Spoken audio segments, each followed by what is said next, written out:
계속해서 사도행전 강의 말씀 이어나가겠습니다. 사도 바울이 이제 아그리빠 왕과 그리고 베스도 총독이지요, 그들 앞에서 자신의 죄 없음을 그들에게 전할 기회를 얻었어요.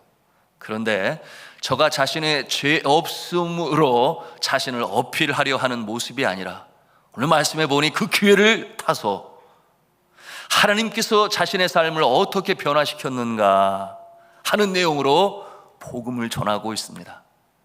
때를 얻든지 못 얻든지 주의 복음으로 증거하라, 전파하라 하는 그 말씀 그대로 이 기회를 타서 예수 그리스도를 증거하니 어떠한 모습으로 복음을 전합니까? 저가 예수 믿기 전의 과거의 모습과 그리고 예수 믿은 다음에 변화되어진, 아주 총체적으로 변화되어진, 전인적으로 변화되어진 자신의 모습으로 증거하니 그것이 간증 아니겠습니까?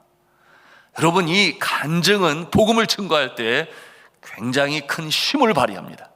내 안에 살아 역사하시는 하나님을 증거하는데 누가 반론을 제기하겠습니까? 내가 경험했다고 하는데. 그 간증 속에서 무엇이 나타나요? 하나님은 능력이 많으시니, 여러분, 예수 그리스도를 만난 인생은 그 인생의 운명이 변하는 줄로 믿으시길 바랍니다. 바로 그 모습으로 오늘 사도 바울이 증거하고 있는 것이에요.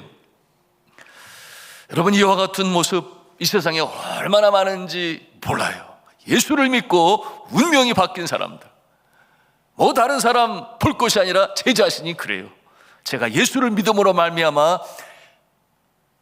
제가 생각했던 그 길과는, 하나님이 인도하시는 그 길과는 다른 차이가 있었으니, 제가 고등학교 3학년 때 좀 그런 시간이 있었어요. 꼭 이 길을 가야 돼, 아무리 어머니가 나에게 유언으로 남기셨다 할지라도 그런 생각을 가진 적이 있었으나, 그러나 고등학교 3학년 때 여름 수련회를 참여하고서는 거기서 완전히 거꾸러졌어요. 눈물 콧물 다 흘게 하면서 주여 죄송합니다, 미안합니다, 용서하여 주옵소서. 그리고서는 유아 세례 받은 모습을 고3에 입교로 해서 그렇게 해서 주의 종의 길을 가야 되겠다 생각을 했는데요, 저뿐만이겠습니까? 이 자리에 계신 여러분들 중에도 마찬가지겠지요. 예수를 만남으로 말미암아 내가 생각했던 그 모습과는 전혀 다른, 그러나 그 길이 축복의 길이요, 영생의 길이요, 하나님께서 기뻐하시는 길이 되지 아니했겠습니까?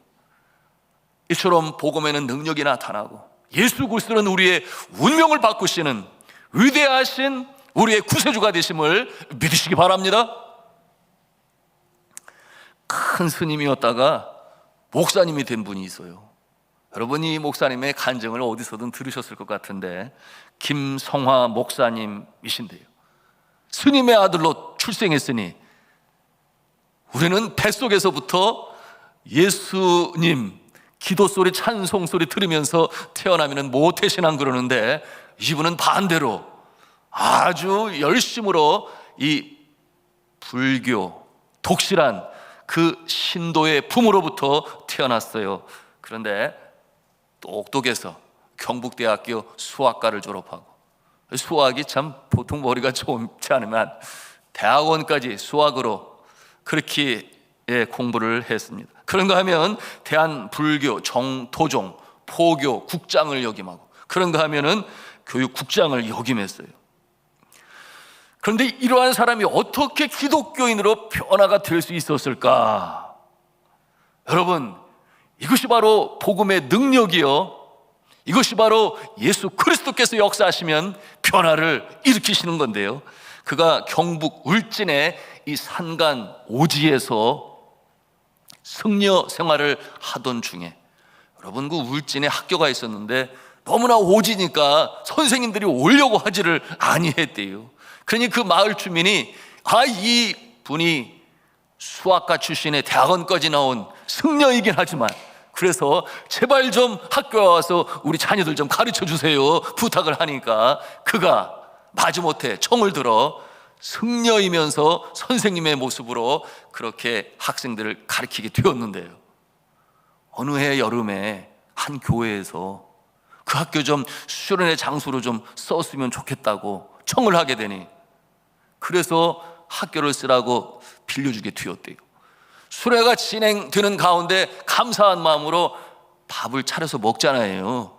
네, 지금은 안 그렇지만 제가 전도사 강도사 시절에 우리 학생들 데리고 저희 고향 교회에 가서 수련회 할 때는 다 쫓아오셔서 밥도 해주시고 너무 축제지요. 여하튼 그렇게 밥을 차려놓고 이 김성화 선생님을 불렀어요. 그리고서는 감사합니다, 밥을 드세요. 밥을 같이 먹게 됐는데, 그 학교를 빌린 목사님이 가만히 이 김성화 선생님을 보더니 아무래도 선생님은 예수를 믿고 목사님이 될 것 같아요. 이렇게 말을 했으니 그가 띵 한 대 맞았을 것 같지 않았겠습니까?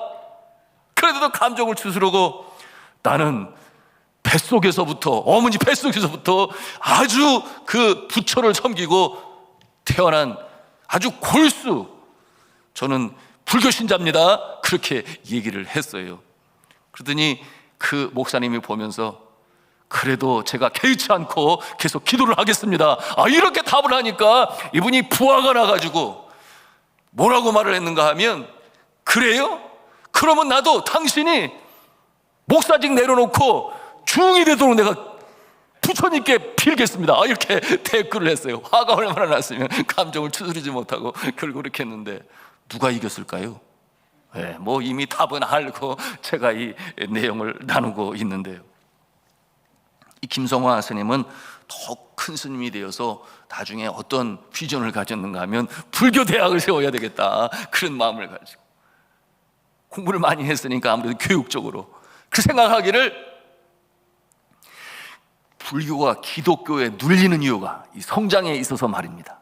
그 이유가 교육을 제대로 못 받아서, 제대로 불교의 이 가르침을 배우면은 그러지 않을 텐데 하는 생각이 들어서 불교 대학을 세우려고, 그래서 여기저기서 후원도 많이 받게 되었고 10억 원의 토지도 기증받았고, 일본 불교에서 또 10억 원 기부 약속도 받아냈다고 그랬어요.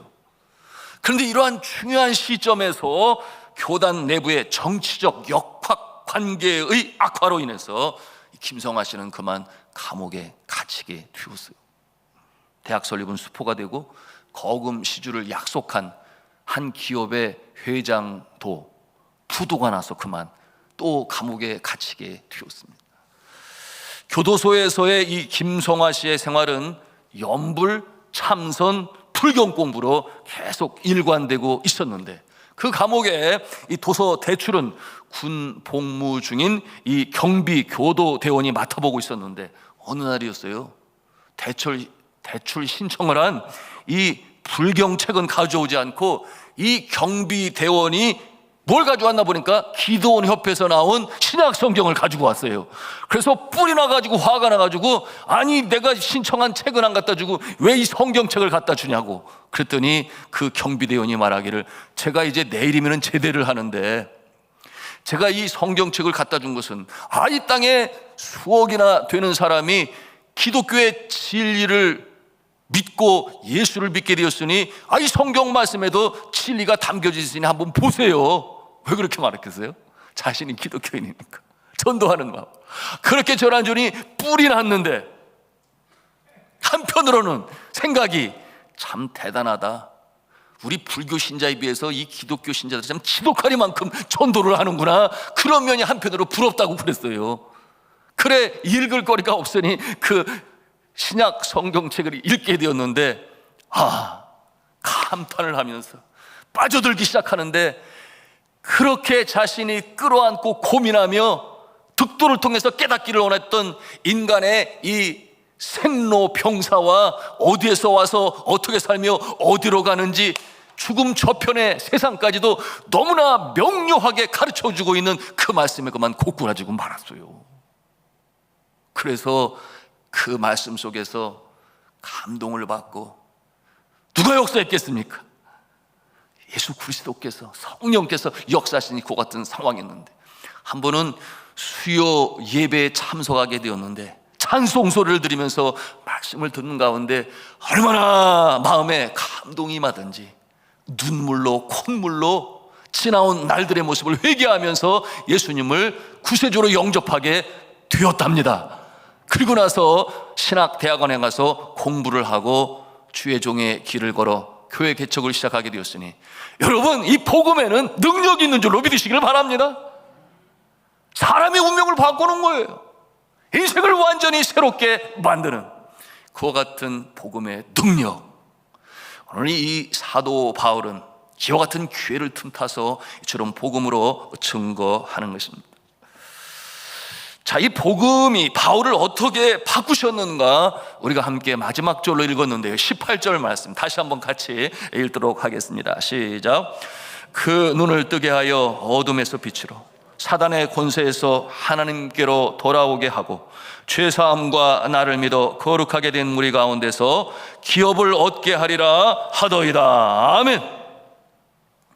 자, 그가 전하는 이 예수 그리스도, 그의 삶을 변화시킨 예수 그리스도, 그가 어떻게 그렇게 변화되었는가, 이와 같은 고백을 통해서 우리가 그 모습을 볼 수 있으니, 여러분, 첫째로 그 모습은 뭐예요?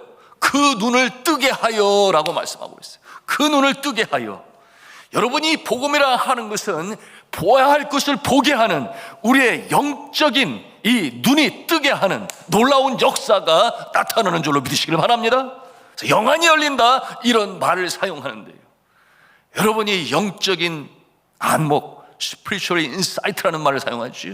여러분, 이 영안이 열리게 되면 신비한 세계를 체험하게 되니 세상 사람이 보지도 알지도 못하는 세계를 알게 되는 것이, 그러므로 어둠에서 빛으로 나오게 되는데요, 여러분, 그 내용이 두 번째 내용 아니겠습니까? 어둠에서 빛으로라고 그렇게 18절에 말씀하고 있어요. 그 결과로 어둠에서 빛으로 나오게 된다. 빛으로, 빛의 자녀로 세우신다, 그런 뜻 아니겠어요? 빛의 자녀, 죄로부터 해방이 되는 것이지요. 예수 그리스도의 십자가의 보혈의 능력으로 가능한 것이니 각양 죄로부터 벗어나게 하세요.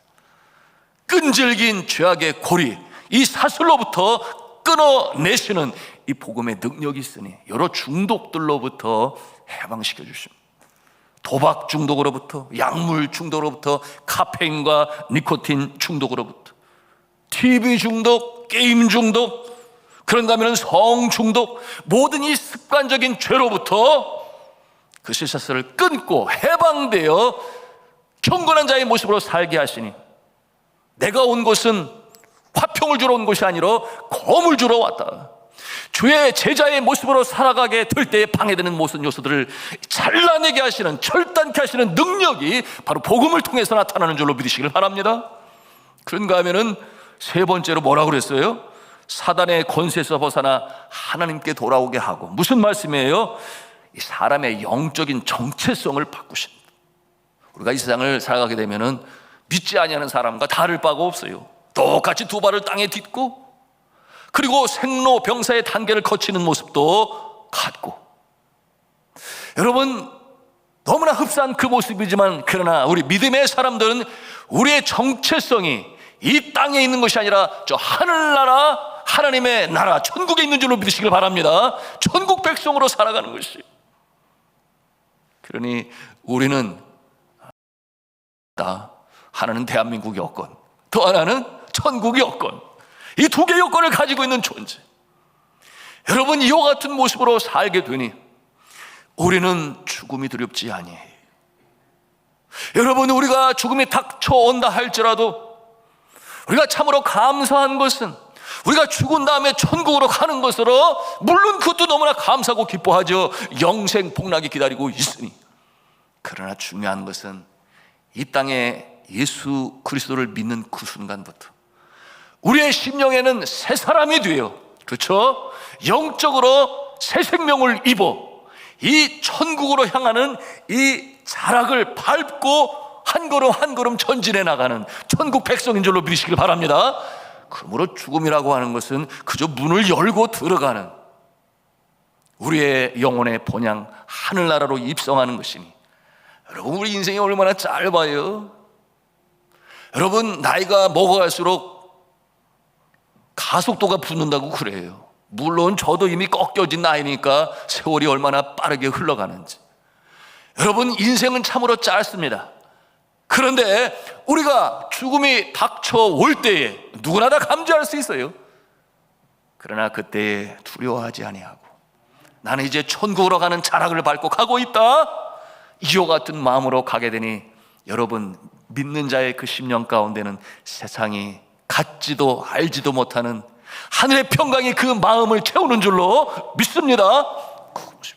그런데 안타까운 것은 이 구원의 확신, 천국에 대한 확신이 너무나 희미하니, 자, 여러분 들었어요. 이 요양원에 계시는 분들 중에 심지어는 몇십 년을 신앙생활을 하고 권사님의 모습으로 오셨는데도 아직도 구원에 대한 확신이 없으니 죽음의 문턱에서 그 괴로워하고 힘들어하고 어찌하든지 발버둥 치면서 죽기를 거부하는, 싫어하는 그와 같은 모습을 제가 여러 번 들었어요. 사랑하는 성도 여러분, 우리가 이 밤에도 주의 말씀을 들을 때 천국에 대한 확신을 가지시기를 주님의 이름으로 축복합니다. 이 확신을 가지고 살아가야 우리가 환난 중에도 인내하며 소망 중에 즐거워하는 줄로 믿습니다. 그러게 항상 기도하는 하나님의 성도가 되는 것이죠.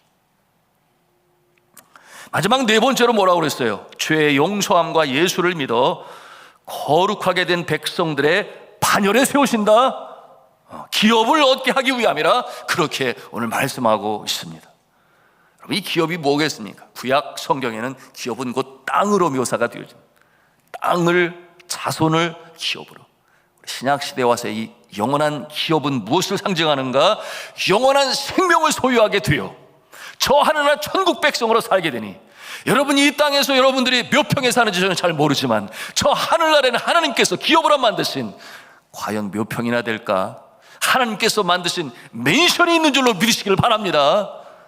우리가 그와 같은 확신을 가지고 영적인 기업을 받은 존재로 오늘을 살아가는 것입니다.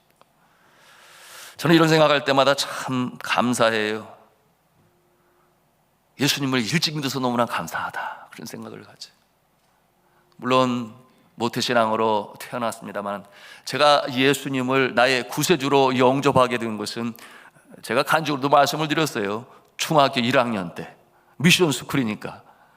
그게 한경직 목사님이 이사장님이셨어요. 영락교회 재단이고. 여러분 대광학교 들어보셨죠? 채플 시간에 오신 부흥강사님을 통해서 죄에 대하여, 구원에 대하여, 천국에 대하여 말씀하시는 그날 제가 완전히, 그 어린 나이인데 말입니다, 14살에. 그럼에도 불구하고 제가 확실히 믿게 되었어요. 그렇구나, 천국이 있지. 예수 그리스도께서 십자가에 달려 돌아가심으로 그 천국을 선물로 주셨지. 그러면서 저의 지난 날의 죄가, 아니 14살이 지난 날에 무슨 죄가 뭐 얼마나 많겠어요.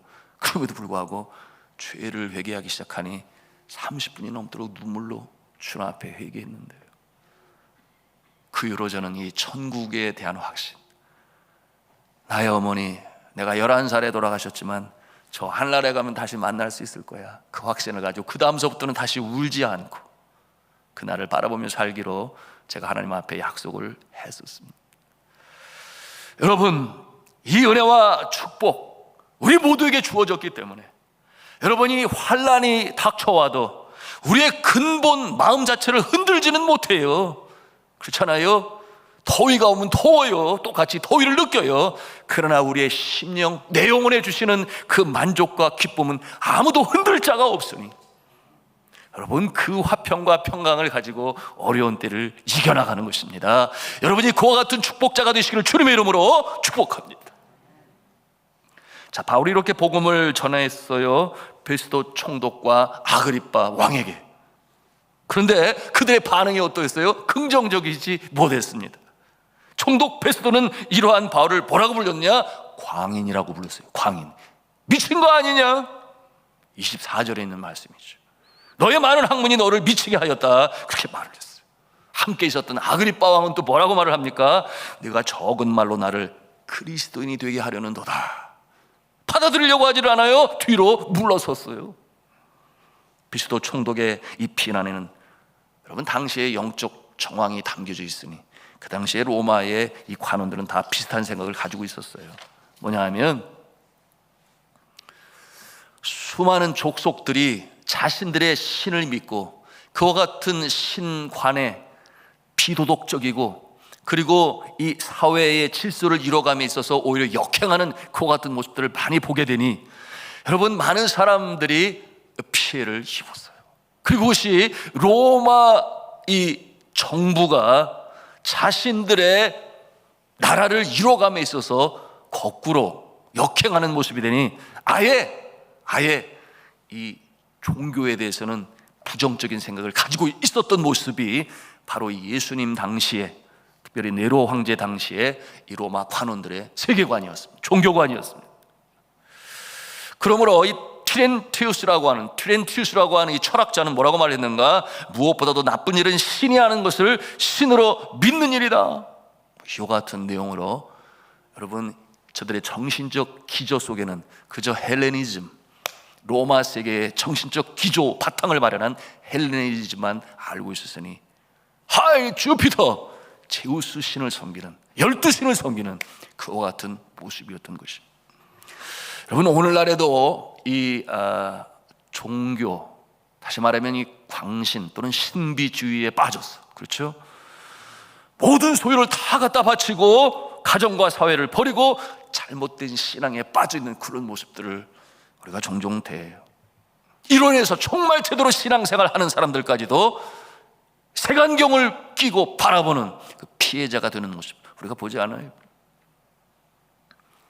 제가 1999년도 네팔에 도착해 보니 이 기독교는 서민들과 그리고 그들이 만든 이 카스트 제도의 천민들의 종교였어요. 사회 계급 제도가 있는 나라에서는 과거 마치 조선 시대에 양반, 중민, 그 다음에 또 뭐라 그래요? 제가 말하기는 어렵습니다만 여하튼 사람 대접을 받지 못하는 종의 신분에 있는 그런 모습들이 있지 않았겠습니까? 네팔이 그런 모습이죠. 인도는 영국의 지배를 받아서 기독교적 영향이 그들이 가지고 있는 이 카스트 제도를 많이 무너뜨렸어요. 근데 네팔은 그 어느 나라의 식민지 정책을 받아본 적이 없거든요. 그러니 대대적으로 내려온 이 힌두교의 사상이 아주 가득해서 인도가 네팔을 많이 지원해줘요. 너희들은 제발 기독교에 점령당하지 말아라. 그런 거예요. 그런데 이 천민들은 어떤 생각을 하죠? 사람 위에 사람 없고 사람 아래 사람 없다. 하나님은 누구나 다 공평히 창조하셨고 그리고 공평히 구원하신다. 이와 같은 내용으로 가르치게 되니 그들이 얼마나 기독교를 좋아하겠습니까? 그래서 예수 믿고자 하는 자들이 바로 이 서민들 계급에 많은데요. 그런데 이 힌두교의 주세력, 우리가 여러분 사회 시간을 통해서 배웠죠. 브라만 계급 또는 크샤트리아 계급, 그 상위의 계급에 있는 사람들은 이 기독교인들을 가리켜서 천민들의 종교, 천민들의 신앙을 가지고 있는 자들, 그렇게 아예 그냥 도매꿈으로 생각을 해요. 참 불쌍하죠. 그래서 그들의 자녀들에게 하나님의 자녀들은 하나님께서 지혜도 주실 것인데 상류 계급에 있는 사람들은 영어학교에 다니면서 영어로 공부하여 관광으로 먹고 사는 나라가 유엔의 모든 구제기관이 다 들어와 있으니 영어로 잘하니까 취직도 잘했어. 선순환 구조로 가는. 예수 믿는 집안의 자녀들은 일반 공립학교 학비를 안 내요. 그러니 네팔어로 가르치는데 영어를 배울 기회가 없어요. 그러니 학교를 졸업해도 가난의 대가 끊이지 않아요. 그래서 여러분 아시는 대로 우리 교회가 함께 기도함으로 리빙선 학교가 영어 학교가 세워진 거 아니겠어요? 여하튼 그러므로 저들이 공부를 하니 하나님이 지혜를 주셔서 여기 한국에 와서도 유학 마치고 한양공대, 생명공학과, 중국의 의대, 인도의 의대, 네팔, 여하튼 이와 같은 역사들이 나타나는데요. 그런데 그들이 그렇게 천민으로 하대하는 그와 같은 모습은 또 다른 이유가 있었어요. 뭐냐면 절기를 안 지켜요.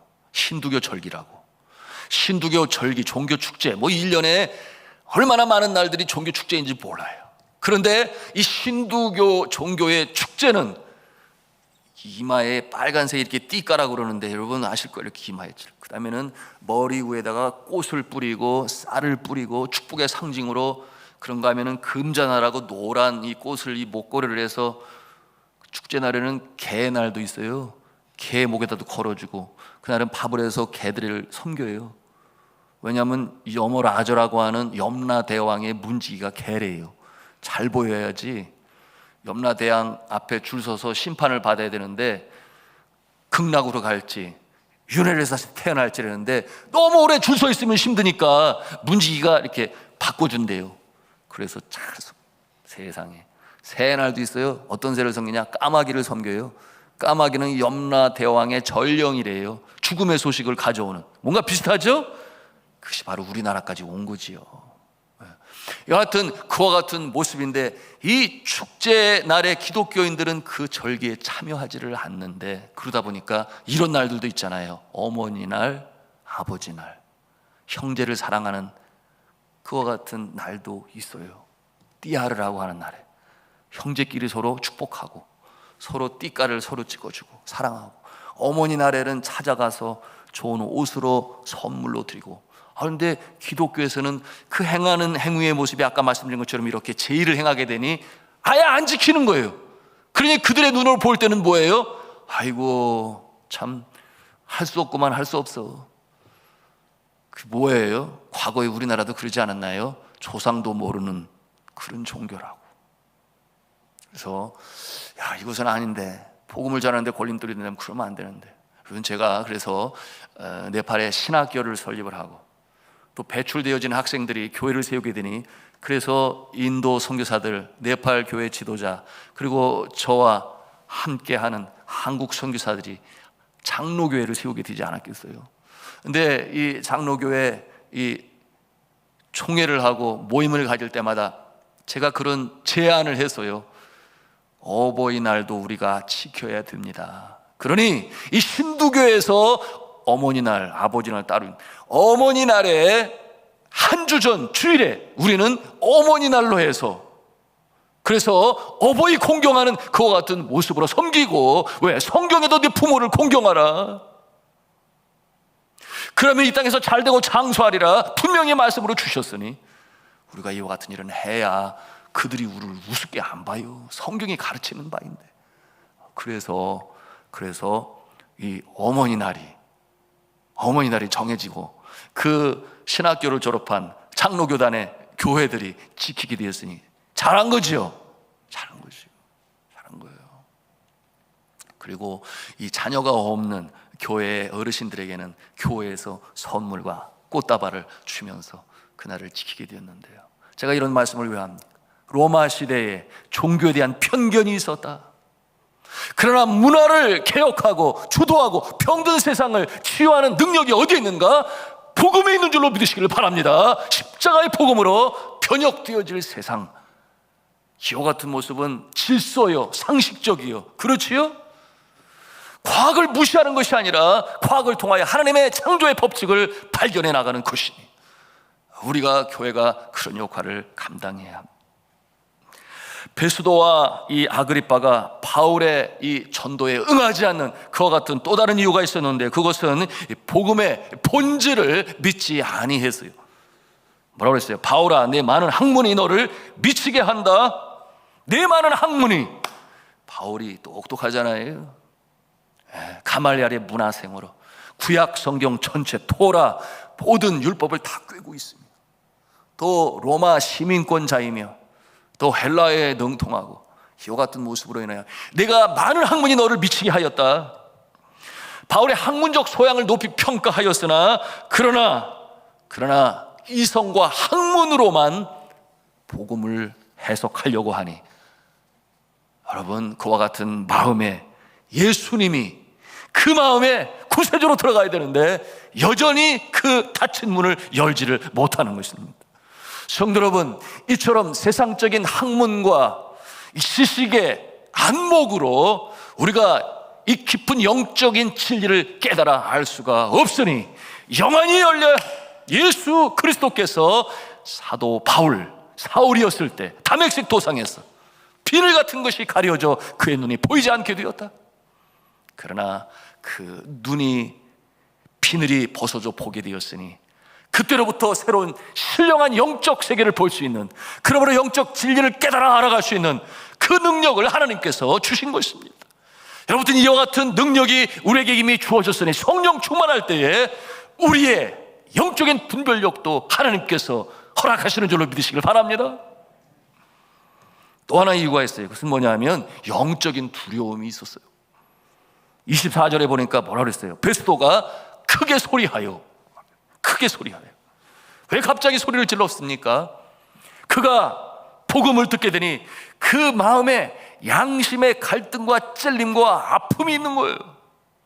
그러니 참다 견디지 못하여 버럭 큰 소리로 하지 못하도록 그렇게 그 입을 다물게 했어요.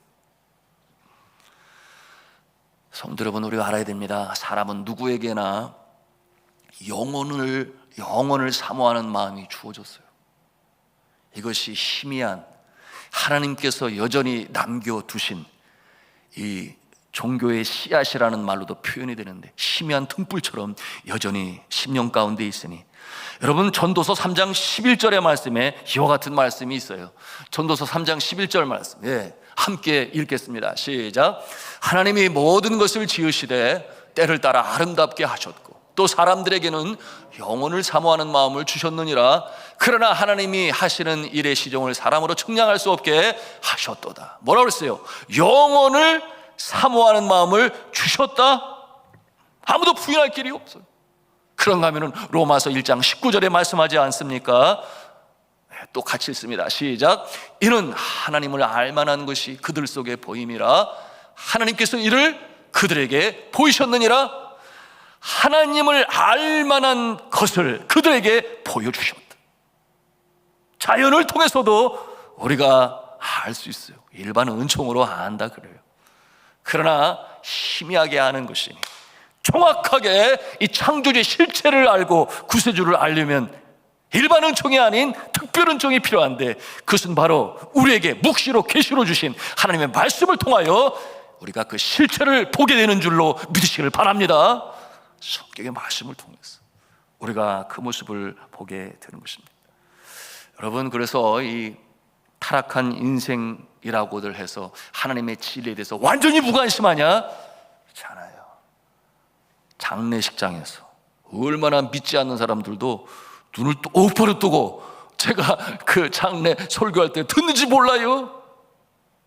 자신의 건강을 자랑해요. 나는 뭐 한 100년 살 것 같아요. 그런데 정작 자기의 사랑하는 가족이 그렇게 갑자기 세상을 떠나게 되니 믿지 아니하는 모습이라도 그 순간만큼은 진지해지는 거예요. 내가 어디에서 와서 어디에 있으며 어디로 가는지, 이와 같은 말씀으로 주의 종이 전하게 되니 그때 눈이 반짝반짝이죠. 여러분, 우리가 함께 장례식에 참여하여 예배를 드릴 때 우리 성도님들은 기도해 주시기 바랍니다. 그 가족들 가운데 믿지 아니하는 자들이 있어요. 주의 성령께서 역사하셔서 주의 종이 말씀을 선포할 때에 저의 마음이 열리게 하여 주옵소서. 우리가 기도하면 성령께서 역사하세요. 장례를 통하여 주 앞에 돌아오는 케이스들이 벌써 여러 번 있잖아요, 우리 교회에. 여러분, 이 양심의 죄책감, 우리 가족들 가운데도 있지 않아요? 믿지 아니하는 동기들 간에 예수 믿으라고 제학교에 가면 나중에는 짜증내고 듣기 싫어하고, 그 마음에 찔림이 있기 때문에.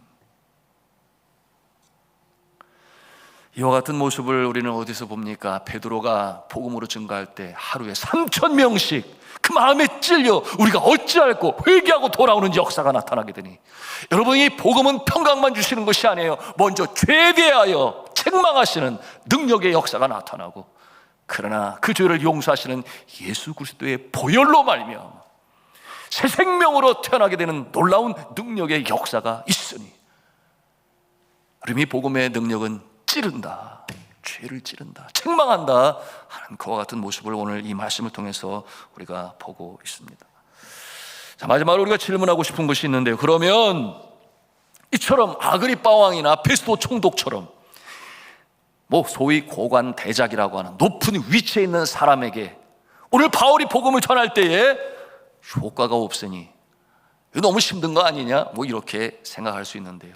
그러면 사도 바울이 이 고관 대작, 높은 지위에 있는 또는 왕족이나 총독이나 이와 같은 자들에게 복음으로 증거할 때 늘 실패했을까요? 그렇지 않아요. 사도 바울은 확신을 가지고 있으니 여러분, 유대인에게나 헬라인에게나 이방인에게나 누구에게나 이 복음의 십자가의 권능 능력은 나타남을 그는 확신하였기 때문에 그는 전하는 거예요. 물론 하나님께서 택한 자를 부르시겠지요. 그러나 그의 고백을 통해서 우리가 그 아름다운 결과를 또 볼 수 있으니, 빌립보서 저가 옥중에서 쓴 그 서신 가운데 이런 고백이 있습니다. 4장 22절 말씀에 이런 말씀이 있어요. 우리 같이 읽겠습니다. 시작. 모든 성도들이 너에게 문안하되 특히 가이사 집 사람들 중 몇이니라. 아멘. 빌립보 교환에 있는 성도들 가운데 가이사 집 사람들 중 몇이니라. 가이사가 누구예요? 시저라고 말을 하죠. 가이사. 왕족들 중에 예수를 믿고 돌아온 자들, 그들에게 특히 문안을 전하라, 그렇게 말하고 있어요.